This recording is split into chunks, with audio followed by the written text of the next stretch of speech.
नमस्कार दोस्तों, आज ट्रांसफार्मर के कुछ इंपॉर्टेंट क्वेश्चन लेके आया हूँ जो कि किसी भी एग्ज़ाम की दृष्टि से बहुत इम्पोर्टेंट हैं। चलिए आइए क्वेश्चन को डिस्कस करते हैं। नंबर 1, ट्रांसफार्मर किस सिद्धांत पर कार्य करता है? ऑप्शन है अन्योन्य प्रेरण, स्वप्रेरण, सहप्रेरण, इनमें से कोई नहीं। देखिए दोस्तों, इसका करेक्ट आंसर हो जाएगा ए। देखिए होता क्या है, अगर ये प्राइमरी वाइंडिंग है और ये सेकेंडरी वाइंडिंग, इधर साइड लोड कनेक्ट करते हैं वो सेकेंडरी वाइंडिंग होती है, तो इसके बगल वाली प्राइमरी होगी। ठीक है दोस्तों, तो अगर हम यहाँ पे प्राइमरी में ईएमएफ दे रहे हैं, सप्लाई दे रहे हैं, तो इसमें अगर ईएमएफ उत्पन्न होता है इसी वाइंडिंग में, तो क्या कहलाएगा, किसके अंतर्गत आएगा, वो स्वप्रेरण के अंतर्गत आएगा। अगर उसके पास में रखी कॉइल में मैग्नेटिक फील्ड जनरेट हो जाता है तो क्या कहलाएगा, वो अन्योन्य प्रेरण के सिद्धांत पर जनरेट होता है। तो ट्रांसफार्मर में भी बिल्कुल ऐसा ही होता है। प्राइमरी में सप्लाई देते हैं तो सेकेंडरी में हमें सप्लाई मिल जाती है, तो बिल्कुल ऐसा ही होता है। ठीक है ना दोस्तों, तो इसका करेक्ट आंसर अन्योन्य प्रेरण होगा। अगला क्वेश्चन देखते हैं। ट्रांसफार्मर में इनमें से क्या परिवर्तित नहीं होता है? करंट, वोल्टेज, फ्रीक्वेंसी, इनमें से कोई नहीं। जो ट्रांसफार्मर होता है वो करंट और वोल्टेज को ही परिवर्तित करता है। वोल्टेज को जिस अनुपात पे बढ़ाएगा उसी अनुपात पे करंट को घटाएगा, वोल्टेज को जिस अनुपात पे घटाएगा करंट को भी उसी अनुपात पे बढ़ाएगा, और पावर और फ्रीक्वेंसी को बिल्कुल भी चेंज नहीं करता। इसलिए इसका करेक्ट आंसर क्या हो जाएगा दोस्तों, सी। ठीक है, इसका सी ऑप्शन करेक्ट हो जाएगा। अगला क्वेश्चन देखते हैं। ट्रांसफार्मर में प्राथमिक से द्वितीयक तक ऊर्जा पहुंचाई जाती है। अब ये पूछ रहा है कि प्राइमरी से सेकेंडरी में किसके माध्यम से ऊर्जा पहुंचती है। तो कूलिंग कॉइल द्वारा बिल्कुल नहीं, हवा द्वारा भी बिल्कुल नहीं पहुंचती, फ्लक्स द्वारा पहुंचती है, तो इसका करेक्ट आंसर होगा सी। ठीक है ना। देखिए होता क्या है, अगर ये वाइंडिंग है और ये वाइंडिंग है, हम यहाँ पे सप्लाई देते हैं तो यहाँ पे मैग्नेटिक फील्ड बनता है, और यही मैग्नेटिक फील्ड की लाइन जो होती है फ्लक्स कहलाती है, और यही इसी का फ्लक्स सेकेंडरी से जब जुड़ता है तो यहाँ पे विद्युत ऊर्जा ट्रांसफर हो जाती है। ठीक है ना, तो क्या कह सकते हैं, फ्लक्स के द्वारा। इसका करेक्ट आंसर सी हो जाएगा। अगला क्वेश्चन देखते हैं। ट्रांसफार्मर कोर लेमिनेशन का कारण है। हिस्टैरिसीस लॉस को घटाने के लिए, एडी करंट लॉस को घटाने के लिए, फ्रीक्वेंसी को घटाने के लिए, सभी को घटाने के लिए। देखिए जो लेमिनेशन है, लेमिनेशन का मतलब पटली, अलग अलग पट्टियाँ, जो कोर की अलग अलग पट्टियाँ होती हैं वो एडी करंट लॉस को घटाने के लिए बनाई जाती हैं, और ये जो पट्टियाँ होती हैं वो सिलिकॉन की बनी होती हैं, और ये सिलिकॉन की इसलिए बनाई जाती हैं क्योंकि हिस्टैरिसीस लॉस को कम किया जा सके। तो इसका करेक्ट आंसर क्या हो जाएगा दोस्तों, एडी करंट लॉस। किसी भी कॉइल की जो कोर है वो एसी से अगर जुड़ती है, ठीक है, अगर एसी सप्लाई उसमें जाती है तो एडी करंट लॉस होगा, और एडी करंट लॉस को कम करने के लिए कोर को पटलित किया जाएगा। ठीक है दोस्तों, अगला क्वेश्चन देखते हैं। ट्रांसफार्मर का कार्य है। ट्रांसफार्मर का कार्य विद्युत ऊर्जा को बढ़ाना, यांत्रिक ऊर्जा को विद्युत ऊर्जा में बदलना, विद्युत ऊर्जा को यांत्रिक ऊर्जा में बदलना, विद्युत ऊर्जा का समान, अधिक अथवा कम वोल्टता का रूपांतरण करना। तो पहला ऑप्शन देखते हैं दोस्तों, विद्युत ऊर्जा को बढ़ाना। नहीं दोस्तों, विद्युत ऊर्जा को बढ़ाता भर नहीं है, घटाता भी है। ठीक है, तो ये ऑप्शन गलत हो जाएगा। बी नंबर है, यांत्रिक ऊर्जा को विद्युत ऊर्जा में बदलना। देखिए इसमें कोई घूमने वाला पार्ट नहीं होता कि यहाँ पे यांत्रिक ऊर्जा जनरेट होगी। ठीक है ना, और ना ही सी ऑप्शन सही होगा। जो डी ऑप्शन है आपका, तो विद्युत ऊर्जा समान भी कर सकता है और अधिक भी कर सकता है, कम वोल्टता का रूपांतरण भी कर सकता है। मतलब देखिए क्या है कि विद्युत ऊर्जा अगर 150 वोल्ट है तो 200 भी कर सकता है, 100 भी कर सकता है, और 150 को भी ट्रांसफ़र कर सकता है। इसका करेक्ट आंसर क्या हो जाएगा दोस्तों, डी। ठीक है, डी ऑप्शन इसका करेक्ट हो जाएगा। अगला क्वेश्चन देखते हैं। ट्रांसफार्मर टीसी वोल्टेज को कम कर सकता है, अधिक कर सकता है, समान वोल्टता पर रूपांतरित कर सकता है, इनमें से कोई नहीं। देखिए दोस्तों, इसका आंसर होगा यहाँ पे इनमें से कोई नहीं। देखिए जो ट्रांसफार्मर है वो डीसी वोल्टेज पे वर्क ही नहीं करता। ठीक है ना, तो इसका सिंपल आंसर क्या हो जाएगा, इनमें से कोई नहीं। ना कम करेगा ना ज़्यादा, ट्रांसफार्मर डीसी पे जल जाएगा। ठीक है ना, अगर एसी के समान वोल्टेज दे दिया जाए तो। ठीक है ना, तो इसका करेक्ट आंसर टी हो जाएगा। सातवां क्वेश्चन देखते हैं। ट्रांसफार्मर एक एम्पलीफायर है, डायनेमिकली मशीन है, इंडक्शन के सिद्धांत पर कार्य करने वाली स्थैतिक मशीन है, रोटरी कन्वर्टर है। ठीक है, तो इसमें देखते हैं एम्पलीफायर। एम्पलीफायर तो नहीं कह सकते, इलेक्ट्रॉनिक डिवाइस है, उसमें ऐसा कुछ नहीं करता है ट्रांसफार्मर, ठीक है। डायनेमिकली मशीन ये डायनेमिकली भी नहीं है क्योंकि इसमें कोई गतिशील भाग होता ही नहीं है। ये इंडक्शन के सिद्धांत पर कार्य करने वाली स्थैतिक मशीन है, ठीक है। ये क्या करती है, एक जो ट्रांसफार्मर होता है वो फैराडे के इलेक्ट्रोमैग्नेटिक इंडक्शन के सिद्धांत पर वर्क करता है और एक स्टैटिक डिवाइस है, ठीक है ना। और रोटरी कन्वर्टर तो बिल्कुल नहीं है, तो इसका आंसर क्या हो जाएगा, सी, ठीक है ना। इसका आंसर क्या हो जाएगा, सी, करेक्ट आंसर। अगला क्वेश्चन देखते हैं। स्टेप अप ट्रांसफार्मर को स्टेप डाउन ट्रांसफार्मर की भांति प्रयोग किया जा सकता है, दृष्टिकारी की भांति प्रयोग किया जा सकता है, प्रत्यावर्तक की भांति प्रयोग किया जा सकता है। ये प्रत्यावर्तन नहीं है, प्रत्यावर्तक है, ये सभी, ठीक है।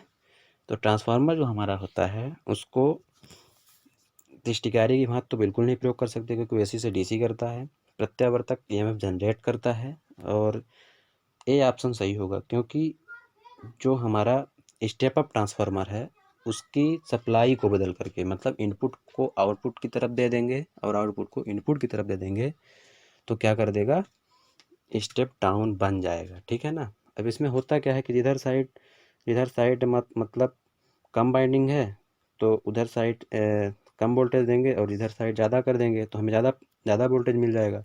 अगर हम इधर से ज़्यादा वोल्टेज दे करके इधर कम ले लेंगे तो हमें कम वोल्टेज मिल जाएगा। मतलब क्या है, ये दोनों तरह से वर्क कर सकता है एक ट्रांसफार्मर, स्टेप अप और स्टेप डाउन दोनों तरफ से, है ना। इसका करेक्ट आंसर ए हो जाएगा। अगला क्वेश्चन देखते हैं। ट्रांसफार्मर के सेकेंडरी वाइंडिंग से प्राप्त वोल्टेज की फ्रीक्वेंसी मूल फ्रीक्वेंसी के बराबर होती है, दोगुना होती है, आधी होती है, इनमें से कोई नहीं।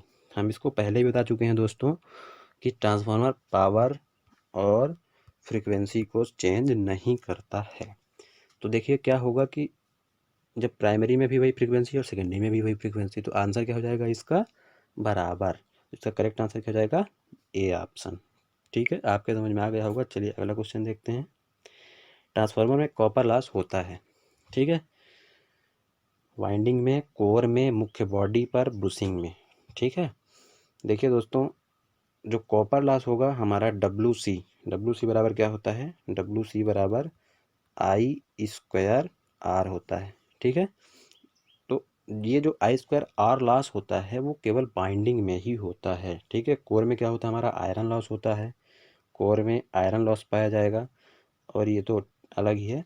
बाइंडिंग में आपका कॉपर लॉस पाया जाएगा और कोर में आपका आयरन लॉस पाया जाता है, ठीक है दोस्तों। तो करेक्ट आंसर ए हो जाएगा। अगला क्वेश्चन देखते हैं।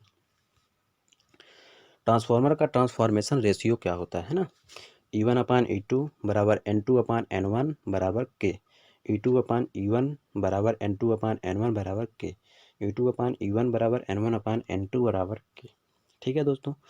देखिए इसमें क्या है कि जो ट्रांसफार्मर रेशियो होता है या तो सेकेंडरी के टर्न और प्राइमरी के टर्न का अनुपात ट्रांसफार्मर रेशियो होगा, या तो सेकेंडरी का वोल्टेज और प्राइमरी का वोल्टेज का अनुपात आपका ट्रांसफॉर्मेशन रेशियो होगा, ठीक है। तो बी ऑप्शन यहाँ से सही हो जाएगा, ठीक है। बी ऑप्शन ये बिल्कुल करेक्ट है क्योंकि E2/E1 और N2/N1, ठीक है ना। और करंट जो होती है इसकी, करंट वो इसके बिल्कुल विपरीत होती है। क्या हो जाएगा, I1/I2, इसका अनुपात क्या होगा, I1/I2 का, ये बिल्कुल विपरीत होती है, ठीक है ना। चलिए अगला क्वेश्चन देखते हैं। यदि एक स्टेप अप ट्रांसफार्मर की प्राइमरी वोल्टेज 200 वोल्ट तथा सेकेंडरी करंट 2 एम्पियर है, यदि ट्रांसफार्मर का रेशियो 1:5 हो तो सेकेंडरी वोल्टेज होगा 1000 volt, 800 volt, 550 volt, 300 volt, 300 volt. देखिए दोस्तों, यहाँ पे सीधे आपको रेशियो पे जाना है, 1:5, ठीक है। देखिए क्या है कि अगर मान लीजिए अभी हम क्या पढ़े हैं, N2/N1, अगर ये 1 है और ये 5 है, ठीक है। तो अगर यहाँ पे 200 वोल्ट है, 200 वोल्ट, तो मतलब कह सकते हैं कि अगर प्राइमरी में एक टर्न में 200 वोल्ट बन रहा है, सेकेंडरी में 5 वोल्ट है, 5 टर्न है, तो कितने बनेंगे। तो सिंपल सी बात है कि 200 × 5 हो जाएगा, 200 × 5, तो आपका क्या हो जाएगा, 1000 इसका आंसर हो जाएगा। आप इसका आंसर करेक्ट E2/E1 और N2/N1 से निकाल सकते हैं। ठीक है, वैसे ही मैंने भी किया है। चलिए अगला क्वेश्चन देखते हैं। कम वोल्टेज को अधिक वोल्टेज में बदलने वाले ट्रांसफार्मर को क्या कहते हैं? अगर कम वोल्टेज से अधिक वोल्टेज में कोई ट्रांसफार्मर बदल रहा है तो क्या कहलाएगा? स्टेप अप ट्रांसफार्मर कहलाएगा। पहले भी बता चुके हैं, तो इसका करेक्ट आंसर क्या हो जाएगा दोस्तों? Step up transformer. और अगर जो कम से ज़्यादा में करेगा, सॉरी ज़्यादा से कम में करेगा, वो स्टेप डाउन कहलाएगा। ठीक है ना दोस्तों। अगला क्वेश्चन देखते हैं। इसका करेक्ट आंसर आप देख लिए होंगे कि ए होगा। ठीक है ना।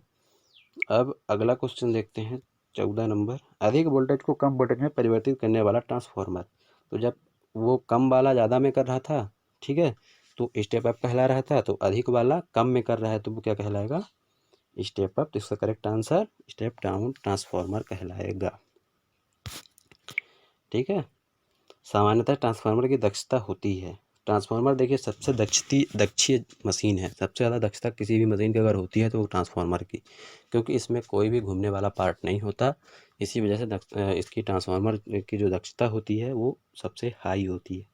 उसकी दक्षता क्या होगी? 90% से 98%। ठीक है ना। इसका करेक्ट आंसर डी। चलिए अगला क्वेश्चन देखते हैं। ट्रांसफार्मर के ओवरहीट का क्या कारण हो सकता है? ट्रांसफार्मर के ओवरहीट का कारण जो है वो उच्च परिवेशी तापमान बिल्कुल नहीं है।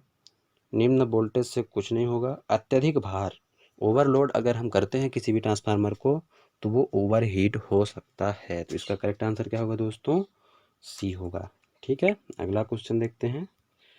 ट्रांसफार्मर में लोड से जुड़ी हुई बाइंडिंग होती है।